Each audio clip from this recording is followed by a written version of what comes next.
Good morning mga kabislan. So ito na po yung update po natin dito sa property po sa Santa Elena, Camarines Norte. So bali ito po yung lot 1, ano po. Yan, dito po siya. Simula po dito ang lot 1, dito po na yung muhon, ikakabit na po nila. Ano po, ganito po siya.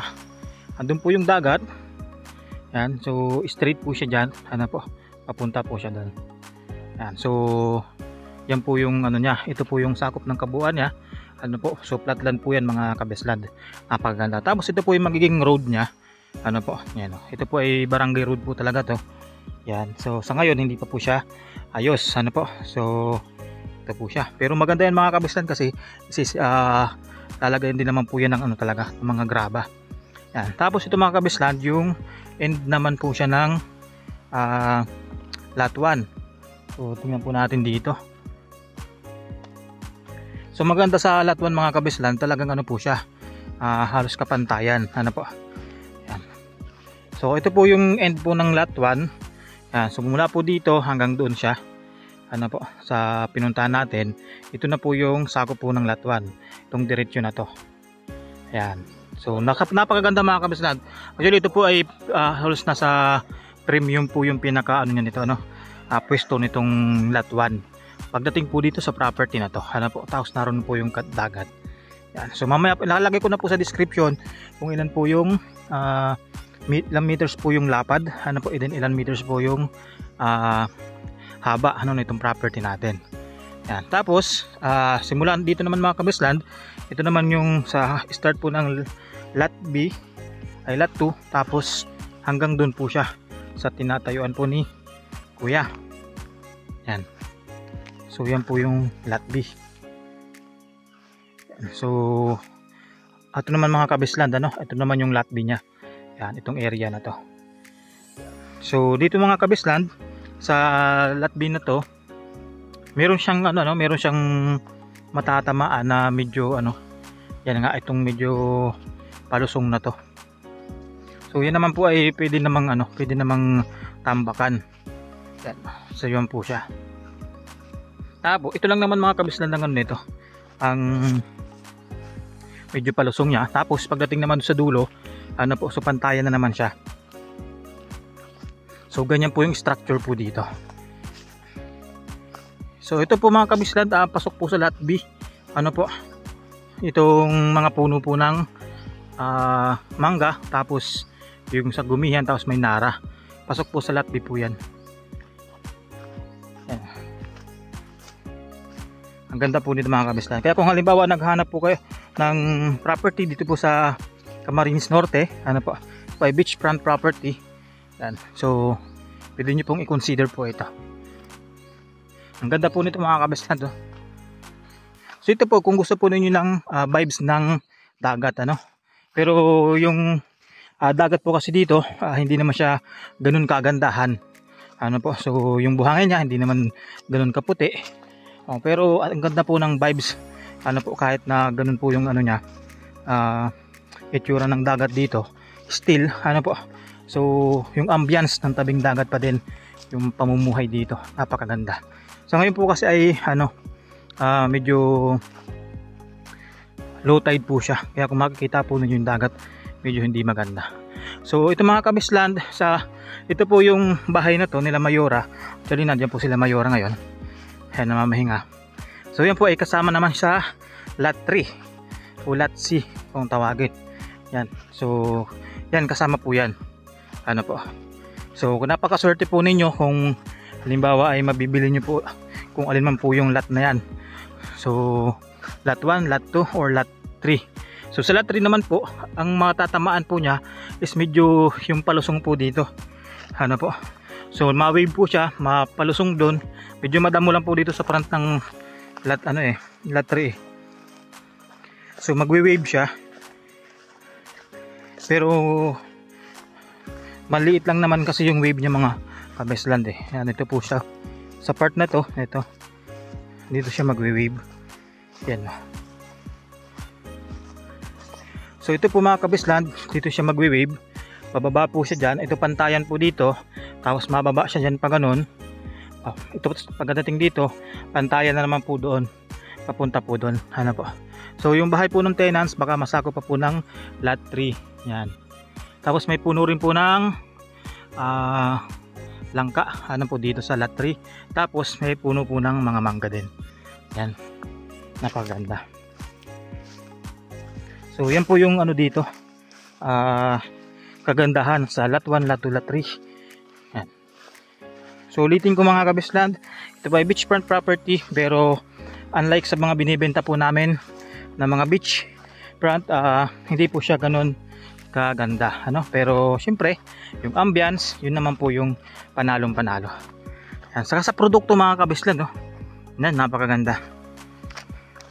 Saka ito po ay 13 to 15 minutes lang ano po ang drive mula po sa town proper po ng Santa Elena, Camarines Norte. Yan, so kaya talagang napakalapit. Kung may emergency man, makakapunta agad kayo sa ospital, ano po, sa munisipyo kung gusto nyo. Yan, sa police station, makaka-report agad kayo kung may emergency. Ano po. Yan. So yan po yung dagat ng mga kabisland. So dito pagdating sa dagat, yan ganyan po yung itsura niya. So ano lang talaga siya, low tide, kaya makita po ninyo haba po ng ano niya, no? Nung pagka na low tide. Kagandahan kasi niyan mga kabisland, yung ibig sabihin niyan, yung medyo mababaw siya, no? Hindi siya yung palalim. So smooth na smooth lang yung pag ano niya, pag yung palalim niya, no? Yan, so hindi siya yung biglang lalim. So kaya safe na safe po sa mga bata.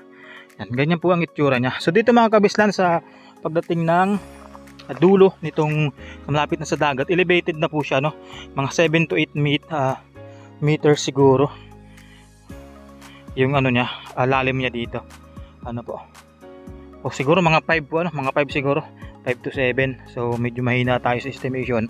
Ganun lang naman po siya. So malapit lang din naman, mababaw lang din. Pwede naman kayo mag-ano ng hagdan, maggawa. So walang problema. Ang kagandahan lang naman pag ganito is ano siya, medyo style na parang overlooking, di ba? Style niya. So dito naman sa lot 1, ito po kasing lot 1. Ano, ito yung lot 1 niya. Simula doon hanggang doon po siya. Lot 1. Ganun siya. So pantayan na po doon, ano, sa lot 1. Pantay yung dagat niya dito. Yan. Pantayan po siya diyan. Yan. So pag ganun po siya. So maganda naman po yung ano ng lot 1 sa part ng beach, kasi ano po siya medyo mahaba po o malawak po yung seashore niya o shoreline kung tawagin.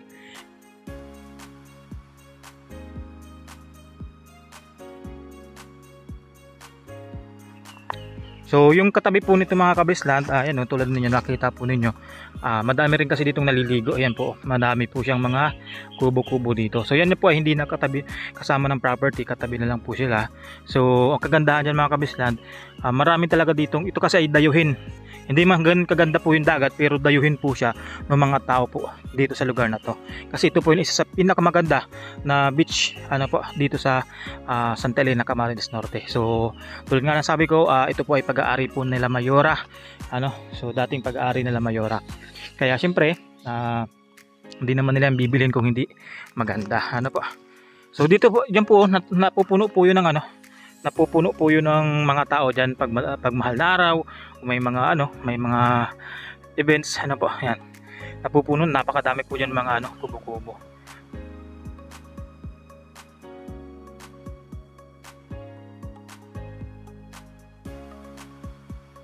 Yan po yun, yan, straight na yan. Ito yung letter A, tapos ito naman yung letter B sa part na to. Ito, letter B. Yan. Tapos yung letter C naman, doon na po sa may bahay na yan. Yan. Yan po yung letter C, ano po. So yan po yung premium, ano po, na pwesto po dito. Kung ibig sabihin ng premium, maganda, ano po. Maganda po yan, may linya na po yan ng kuryente. Tapos ang kagandahan dito sa may bahay na to, meron na siyang bakod no? Ayan, no? Meron na siyang bakod. Ayan, napakaganda po yan. So flat land na flat land, ano po. Yung iba po kasi nito mga kabisland, doon na siya doon na po siya sa dulo. Ano po? So sa kabila na tayo dadaan para doon sa ibang lote. Ano po? So wala kasi ditong daan. Babalik po tayo doon sa simulang ano natin, yung pinanggalingan natin. Ano, ito po kasama po ito sa lot 3. Yung mga puno-puno na yan. Ano po ng mangga. Yan. Yan. So kung gusto niyo makita ito mga kabisland, pa-schedule po kayo ng tripping, or kung ayaw naman po ninyong maagawan sa ganito kagandang pwesto, pwede po kayo magpa-reserve. So ang reservation po natin mga kabisland is 100,000 only. Ano po? So yun po ay deductible naman sa total price. Yan, ano po? So para bago kayo mag-tripping, at least napa-reserve nyo na. Or kung halimbawa ay na-interest kayo masyado, ano po? So pwede nyo ipa-reserve. Pero kung nagdududa naman kayo, gusto nyo munang makita bago kayo magpa-reserve, so walang problema.